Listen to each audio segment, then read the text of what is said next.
tiap habis isa itu nangis terus, udah tidur nangis terus, rewel terus kayak panggil lagi ya, apakah ini rumah tidak beres, apa ada yang ganggu, apa gimana gitu. Terus sebelum paranormalnya datang itu kiainya itu namanya Gus Idris ya, dia dari Malang. Berarti Mbak Cici waktu itu ngeluarin uang itu berapa Mbak untuk maharnya itu? Untuk Ngitungnya itu mahar dari pakunya ya Pak ya. Iya. Paku kan 10 juta. Nah di rumah ada 4 juta, jadinya totalnya 40 juta. Gitu. 40 juta ya Mbak. Setelah itu apakah mereka minta uang lagi? Enggak sih Pak. Enggak ya. Enggak. Mungkin ada biaya lain akomodasi atau enggak mereka minta? Ya mungkin transport ya, ada uploadnya sendiri. Begitu. Waktu itu Mbak Cici ngamplop berapa Mbak untuk mereka untuk di luar mahar ya? Di luar mahar ini. Saya ngasih 1 juta. 1 juta ya buat bensin ya. Iya. Jadi totalnya yang Anda keluarin berapa juta? Dari mahar sampai transport untuk beliau, untuk timnya? 41 juta. 41 juta ya. Nah begini Mbak Cici, setelah mereka pulang ke Malang, itu gimana kondisi rumahnya Mbak Cici setelah dibersihkan? Satu hari pas setelah ada mediasi yang di kesurupan itu mulai lagi. Berarti satu harinya itu enggak masalah ya? Tidak masalah. Oh gitu. Berarti setelah satu hari ada lagi? Iya. Ada lagi. Apa Mbak? Boleh diceritakan? Anak saya sih sudah nggak rewel. Iya. Tapi kok saya tiap ke kamar mandi atau lagi masak gitu digangguin. Iya. Kayak ada yang kayak ngintip apa gitu di dapur, tiba-tiba seperti itu. Saya merinding. Oh berarti oknum kiai itu minta lagi, datangi lagi hari Jumat, seminggunya lagi, terus minta uang lagi ke Mbak Cici gitu ceritanya? Iya. Atau bagaimana? Iya, ya kayak kode gitu sih. Tapi ya nanti buat ini, buat Apa Mbak? Buat beli apanya, kayak alatnya, kayak apa ya? Kayak kan dulu kan paku ya. Iya. Nah, terus sekarang buat ininya apa, kayak minyaknya ini loh. Minyak ya? Iya. Itu katanya mahal banget itu. Iya. Berapa Mbak? Minta berapa yang untuk yang datang kedua? 5 juta itu. 5 juta ya? Itu 50 mili katanya. Minyak apa juga lupa namanya. Terus Mbak Cici sanggupi apa enggak? Ya saya kalau pribadi saya ya, saya pengen nyoba spiritual yang lain. Saya kurang yakin sama. Kurang yakin ya. Kurang yakinnya di mana Mbak? Boleh diceritakan? Lah buktinya dia habis mediasi hilang, besoknya sudah nggak ada ya. Besoknya lagi ada lagi. Oh, ada lagi ya?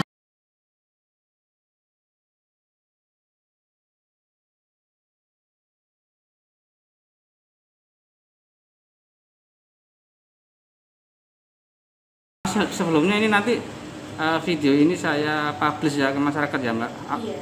Apakah diperbolehkan ya? Iya, saya pakai. Iya. Begini Mbak Cici ya namanya ya. Iya. Saya boleh diceritakan Mbak kronologis masalahnya seperti apa ya?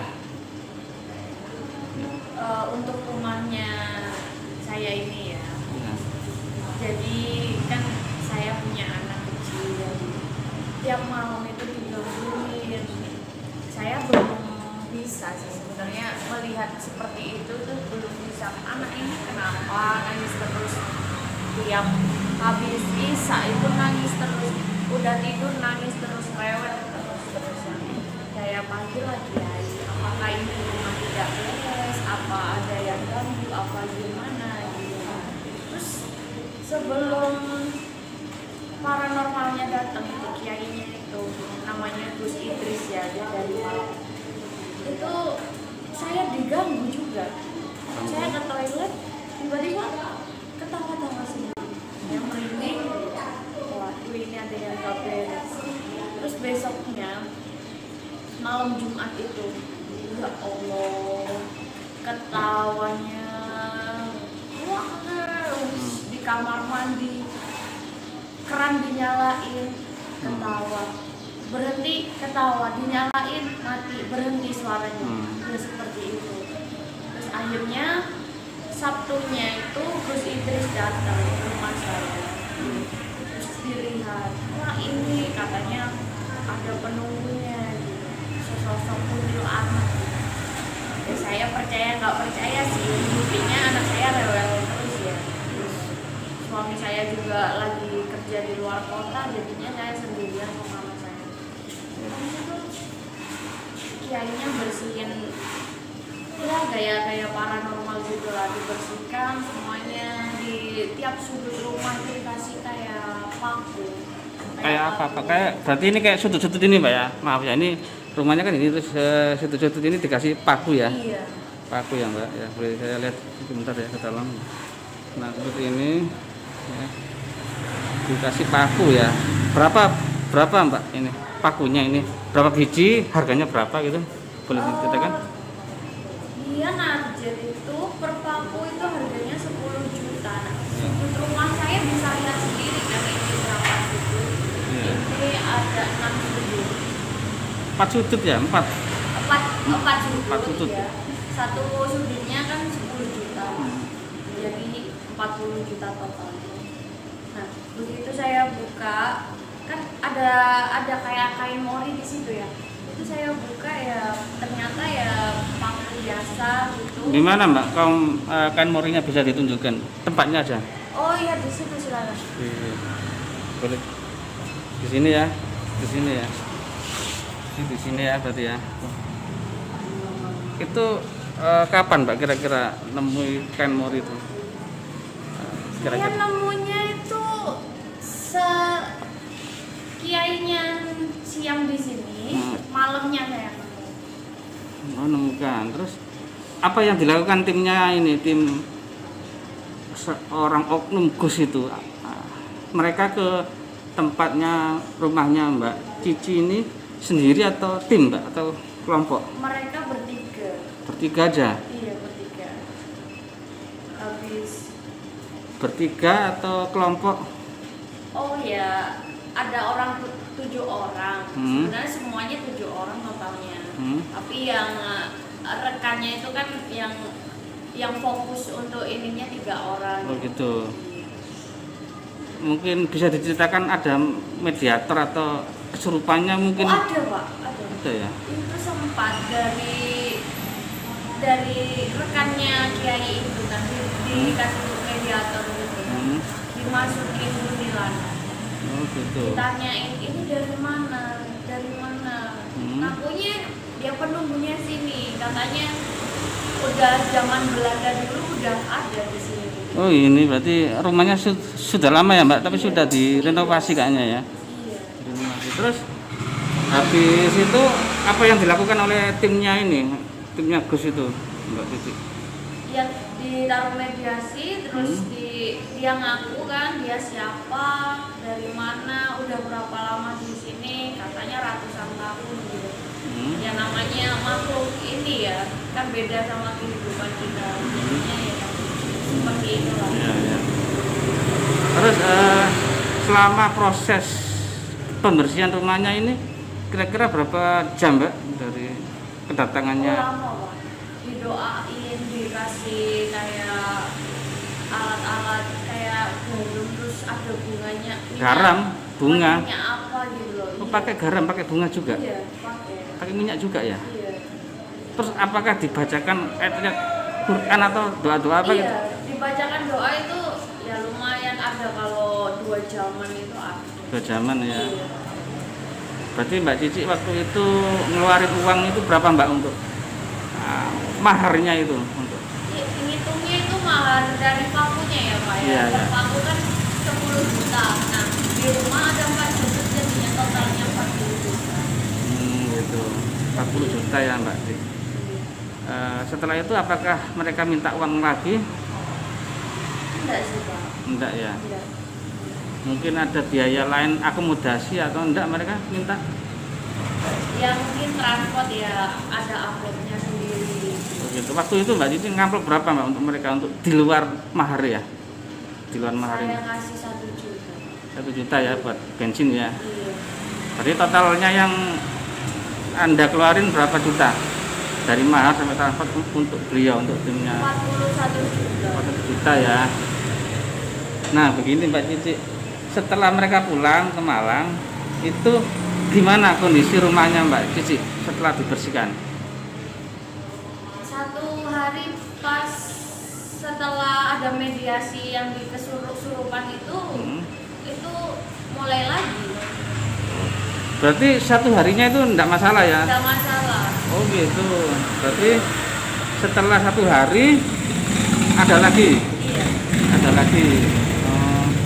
Apa Mbak? Boleh diceritakan? Anak saya sih sudah tidak rewel. Iya. Tapi kok saya tiap ke kamar mandi atau lagi masak gitu digangguin. Kayak ada yang kayak ngintip apa gitu di dapur, tiba-tiba seperti itu. Saya merinding, tapi ya mau gimana lagi. Oh gitu. Iya. Terus setelah itu apa yang dilakukan Mbak Cici untuk menghubungi ulama itu atau bagaimana Mbak? Ya saya tanya lagi, Pak, gimana ini kok saya masih digangguin lagi gitu kan. Kiainya bilang sabar dulu ya Mbak, ini soalnya sudah ratusan tahun di sini gitu kan. Sudah lama ya berarti ya. Terus disuruh sabar berapa minggu? Malam Jumat depannya lagi katanya kiainya di sini lagi. Tapi untuk amplop dan ngamplopin lagi belum ada ini sih. Oh berarti oknum kiai itu minta lagi, datangi lagi hari Jumat, seminggunya lagi, terus minta uang lagi ke Mbak Cici gitu ceritanya? Iya. Atau bagaimana? Iya, ya kayak kode gitu sih. Tapi ya nanti buat ini, buat apa Mbak? Buat beli apanya, kayak alatnya, kayak apa ya? Kayak kan dulu kan paku ya. Iya. Nah, terus sekarang buat ininya apa, kayak minyaknya ini loh. Minyak ya? Iya. Itu katanya mahal banget itu. Iya. Berapa Mbak? Minta berapa yang untuk yang datang kedua? 5 juta itu. 5 juta ya? Itu 50 mili katanya. Minyak apanya lupa namanya. Terus Mbak Cici sanggupi apa enggak? Ya saya, kalau pribadi saya ya, saya pengen nyoba spiritual yang lain. Saya kurang yakin. Kurang yakin ya. Kurang yakinnya di mana Mbak? Boleh diceritakan? Lah buktinya dia habis mediasi hilang, besoknya sudah nggak ada ya. Besoknya lagi ada lagi. Oh, ada lagi ya? Kurang yakinnya di situ gitu. Berarti tetap ya Mbak? Intinya tetap ya enggak? Enggak ini apa namanya? Enggak berubah gitu ya, tetap ya. Terus sampai suaminya Mbak Cici waktu pulang ke sini apakah sudah ada ini sudah cerita? Enggak, kalau ada suami saya itu enggak ada yang ganggu. Begitu ya? Iya. Oh, cuman ini diganggu waktu suaminya nggak ada di rumah waktu dinas ya? Iya. Kan yang ganggu saya itu kan suara perempuan ya, cewek gitu kan, tawa-tawa, nangis seperti itu. Oh gitu. Oh gini Mbak Cici mau nanya aja apa? Waktu didatangi kelompok atau tim dari Malang itu, apakah mereka menjanjikan ke Mbak Cici berapa minggu bersih atau berapa bulan gitu? Enggak.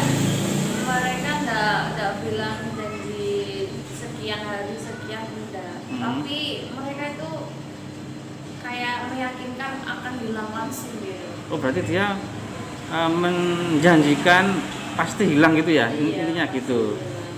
Oh gitu. Terus responnya Mbak Cici setelah dijanjikan itu bagaimana? Senang atau Ya, biasa-biasa aja? sudah tenang, satu harinya kan sudah enggak ada apa-apa gitu. Besoknya kok mulai lagi seperti itu. Berarti agak kecewa ya Mbak ya? Iya. Di sini ya? Iya. Ya itu Mbak boleh tahu Mbak Cici ini punya rumah ini rumah sendiri ya? Iya. Rumah sendiri ya. Terus punya usaha apa Mbak selain ini Mbak? Usaha saya sih ada kafe di kota sana, sama ini apa, sewa nyewain villa, ada villa juga sih. Villa juga. Pernah nggak itu yang Gus itu, oknum Gus itu yang nawari Mbak Cici untuk membersihkan villanya atau kafenya untuk dibersihkan juga? Oh enggak. Enggak Soalnya pernah. saya enggak pernah cerita-cerita. Oh gitu ya. Karena oke. Nah ini yang terakhir Mbak Cici. Setelah didatangi Gus itu, setelah ngeluaran biaya yang saya nilai nominalnya juga luar biasa ya, sampai 41 juta ya, betul ya Mbak Cici? Itu ada kekecewaan nggak di hatinya Mbak Cici untuk? Ya jujur aja ada, soalnya kok nggak sesuai gitu loh. Ya semahal itu ya Mas ya, 41 juta. Ya besoknya lagi cuma sehari doang hilangnya. Gitu. Apa nggak nyoba untuk nyari ulama lain Mbak selain yang dari Malang itu Mbak? Ya saya ini kan berusaha dari teman-teman saya dikasih rekomendasi ini coba ini. Ya. Tahu keluarin uang yang sebanyak itu 40 juta plus 1 juta buat bensin ya, buat akomodasi tim mereka, itu di hati Mbak Cici apa? Perlu cerita ke suami, kecewa atau diem aja? Kalau saya sih cerita ke suami ya sudah. Ya namanya usaha ya. Semuanya pokoknya saya terbuka sama suami saya. Cuman kalau yang untuk itu yang saya kecewanya tuh kayak dia itu meyakinkan, udah Mbak ini tenang aja, pasti ini hilang kok, pasti ini hilang gitu kan. Oh gitu. Ya, satu hari ya saya tenang Mas. Kok besoknya balik lagi gitu. Gitu ya. Iya. Oh berarti dia sudah ngasih jaminan ke Mbak Cici kalau rumahnya Mbak Cici setelah dibersihkan itu pasti gak akan diganggu lagi ya, pasti tenang gitu ya. Iya, dia jamin seperti itu Mbak, tenang pasti lagi. Nah, itu mereka berani ngasih jaminan itu secara tertulis di kertas atau lisan aja? Lisan aja. Oh, baik omongan aja ya Mbak Cici ya.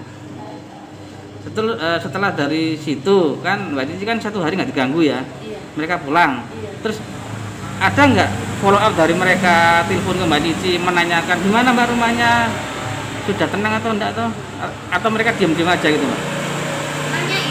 Nanyain juga ya. Nanyain pas satu hari setelah mereka kan kasih media, mereka pulang, besoknya satu harinya kan sudah tenang-tenang aja. Gitu. Iya. Nanyain ya. Iya. Terus setelah satu hari itu kan tenang ya, terus berikutnya itu tetap aja diganggu itu, Mbak Cici komplain nggak ke sana? Terus ini Komplain. Pasti saya komplain. Saya bayar mahal-mahal kok. Iya kan? Ya harus ada jaminan juga lah. Terus saya komplain, Pak ini gimana? Saya tadi ke kamar mandi mau wudhu sholat itu kok ada yang ketawa gitu. Terus iya nanti malam Jumat ya Pak, itu hari yang bagus katanya gitu. Nanti saya ke sana lagi ya. Ini kan masih hari Senin ya. Tunggu saja gitu. Oh, berarti mereka menjanjikan datang lagi ke rumahnya. Iya. Tapi minta lagi uang atau enggak Mbak mereka? Iya, mereka nawarin, oh Mbak udah lama ya Mbak. Ya penunggunya itu udah ratusan tahun di situ. Ini harus ada fee-nya ini gitu, harganya sekian gitu. Oh gitu ya Mbak ya. Iya. Tapi gini Mbak, setelah satu hari itu tenang, berikutnya itu godaannya itu dari penunggu, menurut Mbak Cici ya, dari makhluk-makhluk itu tuh semakin mengganggu atau seperti yang dulu sebelum didatangi? Tetap sih. Tetap ya? Ya itu aja suaranya. Oh gitu. Iya. Terus soal anaknya apa masih diganggu Mbak sekarang? Yang Kalau kecil? anak udah enggak. Enggak ya? Enggak. Berarti Mbak Cici aja yang diganggu ya? Iya. Nanti saya yang diganggu. Yang bayi ya, masih bayi ya diganggu. Tapi sekarang enggak ya? Udah. Enggak ya. Oke. Iya Mbak, Cici satu lagi pertanyaan dari kami. Itu mereka waktu datang itu kejadiannya kapan Mbak? Sekitar bulan Juli tahun kemarin 2020. 20 ya, sudah lama lumayan ya, sudah kita 6 bulan ya. Tapi sampai saat ini ya, awal tahun 2021 tetap ya, masih diganggu ya? Masih. Tapi enggak tiap hari loh Mas. Enggak tiap hari ya? Enggak. Oh, malam-malam tertentu aja kayaknya ya? Iya. Bisa Saya enggak pastikan jadwalnya ya. Dia bakal ketawa-tawa, tertawa, kapan nangis kapan enggak. Ya, secara tiba-tiba aja. Tiba ya? Iya. luar biasa ya berarti tiba-tiba. Sempat sosok-sosok apa nggak Pak? Lihat sosok atau enggak? Pak? Saya nggak pernah. Saya sih nggak pernah lihat sesosok kuntilanak atau genderuwo atau apa. Kalau misal saya sudah lihat gitu ya mungkin saya udah takut. Berarti ini murni hanya suara-suara aja. Iya, Pak? suara-suara aja. Terus Mbak Cici nggak nyoba nanya ke tetangga Pak yang pernah tetangga Mbak Cici yang pernah bermain atau bersilaturahmi ke rumahnya Mbak Cici itu pernah nggak didengerin suara kayak gitu atau diketoki itu? Enggak. Enggak pernah. Cuma ya. Iya. Begini pemirsa, ini saya tunjukkan rumahnya ya. Ini real ya, bukan rekayasa, bukan settingan, ini real, ini rumahnya. Nah, ini dalam dia juga punya rumah itu, karena kos-kosan juga ya. Nah ini rumah ini pernah dikunjungi Gus Idris Almarbawi Almakorawah ya. Nah ini. Entah saya cuman lihat aja dalam ini kondisi dalam aja ya. Nah berarti ini intinya Mbak Cici nggak nuntut ya ke mereka ya? Saat ini belum. Saya kalau nunggu suami saya pulang nanti kelanjutannya seperti apa ya saya nurut suami saya. Enggak, maksudnya Mbak Cici menemui kejadian seperti ini setelah bayar mahal, mereka responnya juga datar-datar saja biasa. Terus Mbak Cici apa nggak ada tuntutan ke mereka, apa tanggung jawab mereka seperti apa gitu? Bagaimana Mbak? Iya, saat ini belum. Saya nunggu malam Jumat nanti katanya mereka kesini semua. Lihat dulu. Oh berarti mereka kan ini kan kejadiannya kan sudah lama Mbak, Juli ya? Iya. 2020, terus mereka tetap menghubungi Mbak Cici juga? Iya. Oh gitu ya? Oh boleh nanti saya liput Mbak ya, mungkin hari Jumat ya? Oh malam Jumatnya ya? Iya. Iya boleh. Boleh, saya ingin tahu apakah yang bersangkutan benar-benar ya menjalankan syariat Islam, benar-benar menurut ajaran Islam ya, bukan ajaran dukun atau gimana. Mbak ini saya tertarik tadi, Mbak Cici ngaku itu dikasih bunga-bungaan Mbak ya, wangi-wangian juga. Iya. Iya ya. Terus apalagi Mbak, mungkin apa gitu, barang-barang apa yang ditunjukin mereka? Kalau saya itu ada bunga, ada garam, ada kayak dupa yang dibakar itu. Dupa ya, menyan ya? Beda. Dupa ya? Kalau menyan kan beda. Kalau dupa itu kayak lidi. Oh lidi ya? Yang dibakar itu. Luar biasa ya. Saya baru dengar ini. Tapi mereka juga baca ini ayat Quran apa doa-doa apa enggak? Baca. Baca juga ya. Nah, dupa itu kok Iya. Pikir ya. Next selanjutnya apa Mbak yang akan disampaikan? Harapannya apa yang disampaikan ke masyarakat pemirsa ini YouTube biar yang lihat ini bisa pikirannya bisa semakin teredukasi lah. Ya saya rencana kedepannya mau cari kiai lagi yang emang benar-benar mampu dan benar-benar bisa lah menghilangkan semua ini. Ya saya risih mas diganggu kayak gitu, merinding juga iya gitu. Jadi mencari lagi orang pintar ya, maaf, bukan orang pintar ya, mencari orang yang mengerti tentang agama. Dunia seperti itu loh. Ya gitu ya Mbak Cici ya. Untuk himbauan ke masyarakat Mbak, apakah perlu untuk mendatangkan seorang ulama yang berkedok untuk membersihkan rumah dengan kedok-kedok syirik atau kedok-kedok perdukunan, apakah perlu menurut Mbak Cici? Kalau itu sih menurut saya itu keyakinan masing-masing ya. Kita nggak bisa matok dan kita juga nggak tahu perkembangannya yang ini yang itu bagaimana, kan kita nggak tahu semuanya ya. Ya tolonglah kalau misal ada hal yang seperti itu, spiritual atau paranormal dan lain-lain seperti itu, tolong digali lagi lebih dalam sebelum kita mengeluarkan uang yang banyak, cukup banyak buat mereka gitu. Ya bagus sekali Mbak Cici, harapannya Sekian dulu wawancara Mbak, terima kasih. Sekali lagi saya mewakili masyarakat dan mohon izin ke Mbak Cici untuk menayangkan video ini ya ke masyarakat. Baik, baik. Ya, terima kasih Mbak Cici. Sama-sama. Ya, selamat siang. Assalamualaikum.